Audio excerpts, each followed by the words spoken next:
Stop the pressure. Deep breath. Deep breath. Will you locate all the...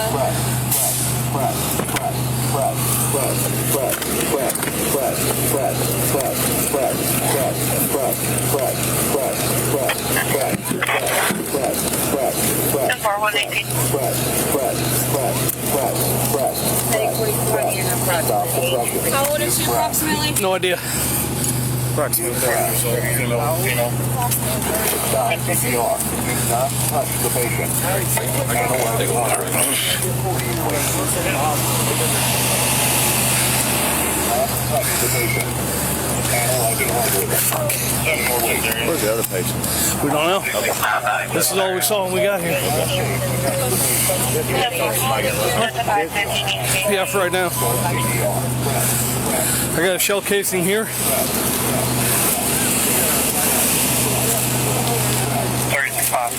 Start marking them. Put those. Yeah, put them on my head. I'm covered in blood. Thanks. You now see the therapist? Yeah. You got anything about a second victim? This is all we found. We came straight here. Gunshots and possibly ran over with a vehicle. It's literally right now all we got. What's right breath?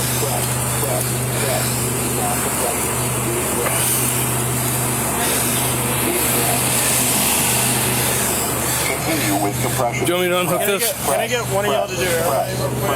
To do what? You got it? 159. Go ahead. We're getting a call. Want you to call phone numbers in the note. He's saying he received a text from Carson-Dowdy that says Star is dead at 2034. Well, I'll get to it when I can. I'm a little busy. I'm 26 this one, so one second. Unless somebody else can give them a call. Thank you. Now, that last little piece of info that came in over the police radio would be a huge clue into capturing the alleged killer. I'll explain more in just a bit. But during this intense moment, first responders were just worried about saving Starmichael's life. Try to keep an eye on the majority of. Just leave it. Just leave it. They're fine. Let them do their job. We'll deal with the evidence later. Victim had an apartment 7106. That's that same location. About 26 of me went out there and has that. That's 106. Damn it. Where did Green back go? 300. Suspect should have a gray. I don't even know who the is yet. Like a bag. So as soon as I went to grab it for a finger, he grabbed her hand and put it up on the thing. I'm like, really? I'm covered in blood.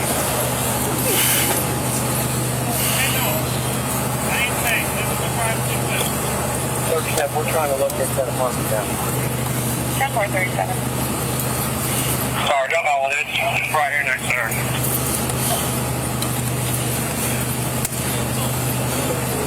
Put somebody in the door and lock it down for me. She eventually had to be rushed to the hospital.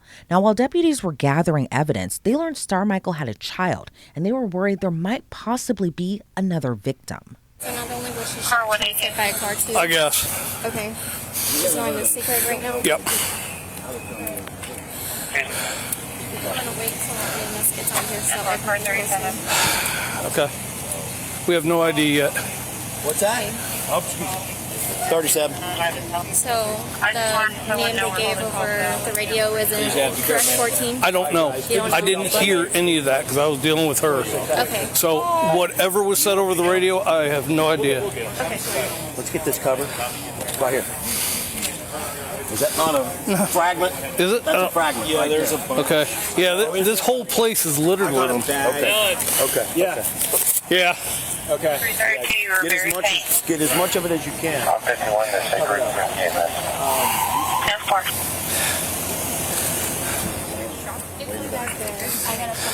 Yeah, you're gonna have to. Once I heard that they were is going to secret, I backed up a little bit. This is this scene, but right there where he's standing is the apartment. I'm guessing that's his shirt, possibly.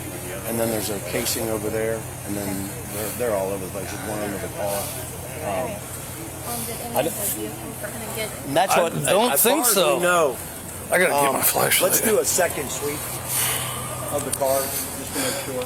Yeah, the victim's a woman. Hey, and then we got. Hey, Clint, did you got my flashlight, bub? Who'd I hand it to? Probably. Where did she go? She's interviewing people. Yeah, just do a sweep of the cars. Make sure none of these got hit in the building. You got my flashlight? Where are you wandering to? So there's this guy, or I'm waiting for the property manager. Well, wait up here. So I can get her freaking. Wait up here. She'll be along in a minute. No, just throw it in the back. We'll get rid of everything.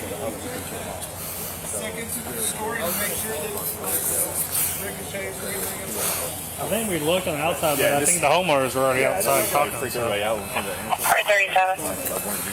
I was like, I hate to Go ahead, 14 only. He thinks the suspect's en route to his house at 14 only.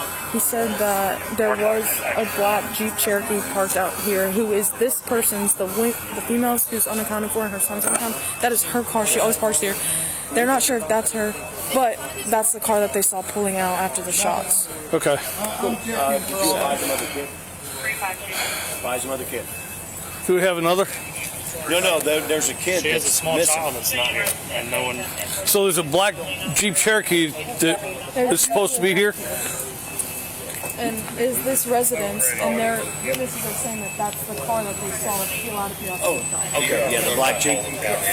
They've already, somebody already gave dispatch the 28 on it and everything. Okay. But I'm saying like that's this residence. Yeah. The one Oh, that lives yeah, here yeah. with the small child. Okay. Yeah. And the small child's gone. Yes. Does dispatch know about the small child? 159. All right, somewhere in all this, there is a small child involved. We're not sure at this point if it's the victim's child or not, but the child is currently unaccounted for.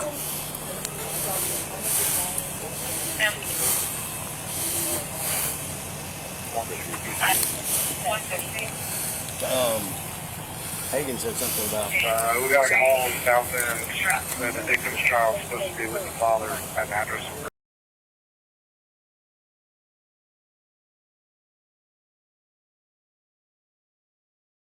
Dagweeder, 15 According to the call, we're en route to, yes. Did Chuck have anything to say? He didn't answer, I said. I'm 26, still kind of tied up here. I spoke to Brian on the phone, and she is with him. All right, good. Thank you. So just our suspect. Let dispatch know that. There now. There now. Okay. So he's probably heading back to Richard. So I told dispatch to notify Baldwin and Mobile. Oh, They'll smoke him. take him out. You guys are good. Do you know what I'm saying? Yeah, I'm just covering blood, but I'm good. You can. Thankfully, her child was okay. But for Starmichael herself, her life came to a tragic end. She died at the hospital from her injuries. The search was on for her killer, but investigators had two clues to work off of. First, they had to find Starmichael's child, who again, thankfully, they later learned was safe and physically unharmed. During the chaos of trying to save her life, deputies were alerted that the child was with their father, who called law enforcement. The father of Starmichael's child reportedly told them that he was contacted by Starmichael's boyfriend, Charles Carson-Dowdy. Charles allegedly told the child's father he knew Starmichael was dead, and he didn't want to talk about what happened. So it seems at initial glance, maybe Charles has something to do with it. That's clue one. Second clue, investigators needed to find Starmichael's Jeep Cherokee, which you heard on the body cam video was missing from its usual parking spot. A man reportedly called 911 that night, telling dispatchers he heard about the shooting and recognized that very same apartment complex. He recognized it because he would drop off his coworker there, and that coworker was none other than Charles Carson-Dowdy. Charles allegedly confessed to his coworker, telling the man he shot Starmichael like 16 times. Charles allegedly claimed that he was with Starmichael earlier. Everything was good. Then something sent him into a rage and he shot her multiple times. With a lot of signs pointing to Charles, investigators needed to find him. And with the help of Starmichael's car, they were able to. Starmichael's Jeep Cherokee reportedly caught a flat tire while Charles was trying to allegedly flee to Alabama. Charles allegedly told his coworker he was under a bridge heading to Mobile, Alabama, while waiting for someone to look at the car tire. The coworker reportedly encouraged Charles to turn himself in, but Charles allegedly said he was scared. A short time later, though, police caught up to him anyway, and he was arrested. Charles allegedly had the gun in the center console of Starmichael's Jeep, and he reportedly uttered 4 words when he was arrested: "My life is over." He was extradited back to Florida and charged with second-degree murder. He's been kept behind bars ever since. Then in late August, federal prosecutors announced charges against him too. A federal grand jury indicted him on charges of stalking, interstate domestic violence, murder through use of a firearm, discharging a firearm during a crime of violence, and possession of a firearm by a convicted felon. He pleaded not guilty to his charges, and his federal trial is already on the calendars for next month. If he's convicted, he's facing up to life in prison. I'm joined now by law enforcement instructor Sunny Slaughter. Sunny, always great to see you. You know, this body cam video was really shocking. You really see first responders doing their best to save Starmichael's life, but what's your reaction to seeing that really, really gruesome and graphic body cam footage? Good morning, and thank you for having me as always. Oh my gosh, these stories are so heartbreaking, so visibly shaken. You know, they cause you to visibly shake. The body cam footage is what most people don't get to see, this level of detail and how law enforcement respond and how first responders show up, EMS, and even the people in the community. You know, I was really thinking about that, about post-secondary trauma and everything. And for law enforcement, for EMS, I'm glad they blurred out the actual body, but it's a harrowing sight to see this, now that we know this beautiful young woman sprawled out on the ground in the parking lot of her home, and everyone catching this so visibly, so horrific. And the details are just astounding, what he did to her.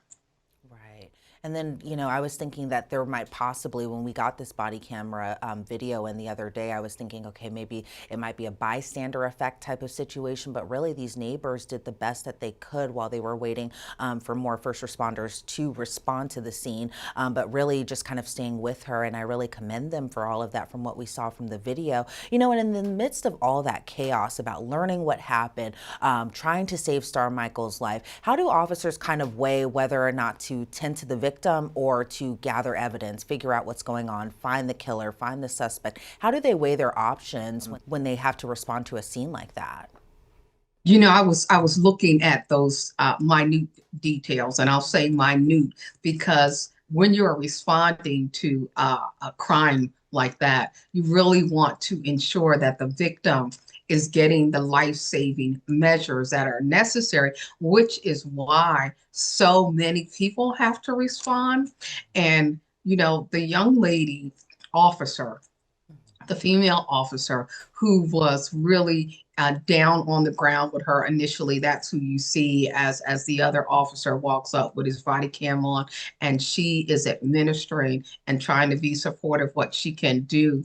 I really commend her because there was a lot going on there. And then the officer having to go, you know, to retrieve the AID machine, and then to think about what the crime scene was looking like, which is why it is really critical in these type of cases for multiple units to respond, because there are things that they have to do that the public might not be aware of. And in this particular case, I identify some things that were really important. As you said, the neighbors, they were there to support. They were not chaotic. They were not wild. So they were calm enough and supportive enough that law enforcement didn't have to concern themselves with their behavior, and they could think about the critical things.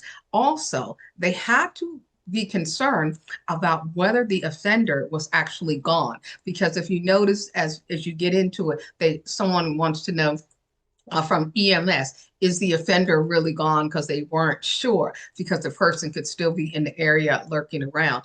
And then they also want to protect the crime scene, because that gathering of evidence is really crucial. But then they have to do the life-saving measures, which is why you see one, the female officer, she's down there giving, the life-saving measures. Somebody else has to stand up and still be accountable and have situational awareness, because she was focused on that. And situational awareness is really key to ensure that the officers are not putting themselves in danger, particularly when there's firearms around. And because, he had shot her 7 times. And there was some confusion about being able to gather some of the evidence and keep it in place. That was confusing. Hopefully it won't cause any problems with the prosecution, because of course the defense team will get this part of the evidence, and their job as a defense team is to poke holes in any part of what they can, including what was going on at the crime scene. Well, maybe somebody tampered with this, maybe something happened with this. So it's a lot going on in these times, and they really have to stay focused on the victim, on their safety, and on the crime scene. And they have to kind of do it all at the same time. Yeah, and it seems like it was just kind of a lot going on, because even though the suspect wasn't at the scene when officers had responded, it still is a lot of chaos going on, a lot of commotion, especially as they were, one, trying to save Starmichael Tucker's life, but also when they learned that she had a child too, and there could have possibly been another victim, but thankfully the child is okay. And just overall, when we're learning about the facts of this case, it really is just heinous. I mean, we cover a lot of heinous and horrific, gruesome cases every single day, but this one where you shoot at your girlfriend multiple times, you shoot her multiple times, and then on top of that, you run her over after allegedly fleeing in her car. What do you make of just the heinousness, the brazenness, and the gruesome details of this case overall? When I got down to the minutia of the details, I was like, what was going on in their relationship? Yeah. That she missed or ignored, that people, the family or friends missed or ignored or didn't know about, and what the people in the neighborhood missed, ignored, or didn't know about. Because that is, the details don't make it seem like this happened in a vacuum. Like he just woke up and decided to do this. This seems like an escalation of behaviors that then turn absolutely violent. Because to shoot at someone and then to shoot them, someone that you are in a relationship with, at their house, and then to allegedly take their car, because they kept saying that was her vehicle and it was parked there, and then you drive over her twice. But then again, he is a convicted felon, which means he should have never had firearms or access to the firearms. And then we get into a whole nother dynamic of domestic violence and having firearms, because the firearm may not have been his, because she was in the military, so she would have had access to firearms. She likely had a firearm. It may have been hers. And the fact that she was in a relationship with someone who is legally not supposed to not only have access to a firearm, not to have one at all. So when we get into these dynamics of who we get into relationships with, we really have to think about our safety, but also, are we complicit And I'm not blaming the victim, but I want people to understand complicity, that you cannot, if somebody's not supposed to have a firearm or be around firearms, you have to navigate how you have them in your lives and what they can have access to and what they can't. Yeah, and even from reports that we've seen, when I had done the story a couple weeks ago, we learned that they weren't even dating for that long of a period of time. I think it was maybe 4 or 5 months at most. It wasn't a years-long relationship. So maybe, in all actuality, Starmichael Tucker might not have even known about his criminal background, or might not have even known that he had this dangerous side to him, because it seemed like, from the reports that we were seeing earlier, that it might have just been a very controlling relationship, and that there was a possibility that she was actually trying to leave the relationship prior to him allegedly gunning her down in the parking lot of her own apartment complex. And I know the issue of the gun is kind of still up in the air in terms of who it belonged to, but I'm interested in knowing, Sunny, your thoughts on whether or not you think that this was premeditated, or if you think that this was truly, and I hate to say a crime of passion, because I feel like that kind of negates just the heinousness of it, but do you think that this was planned out and premeditated, or do you think that this was, a moment of judgment, but a moment where he allegedly snapped? Well, I don't know all of his background, so I can't say, but he has enough of a background to say that he was a dangerous offender. And in that case, whether it was he snapped at the moment, and if she was leaving him, then this may have been a premeditated thought that then became actions. And I say that because people need to understand, someone who is controlling you, whether subtle or overt, if they have these type of patterns of behavior, which clearly he is a very dangerous offender of any kind, then someone like him could potentially already have thoughts in their mind constantly. I am not going to let this person leave me for any reason at any time. So that would be something premeditated in the sense that they already know if someone tries to leave, that they're going to do something harmful. Now, whether they will go all the way to the extreme like he did, maybe not. But clearly, I didn't even know. I thank you for the background information that they weren't dating that long. And this is even more horrific to know that this was still so new. 4 or 5 months, you're still kind of in the, the honeymoon, the nice lovey-dovey kind of thing. And for him to do this, he is someone that clearly is dangerous, deadly, and needs to be not on the streets anywhere at any time. This was horrible. And her child. Absolutely. And, overall, we know that he's facing charges, state charges, I think in Alabama and Florida, and he's facing federal charges now, too. Yeah. Are you surprised that he's facing all these different charges and all these different judicial entities, I should say, state and federal charges all together, all at once? No, because this is the way that we need to ensure a prosecution somewhere for him.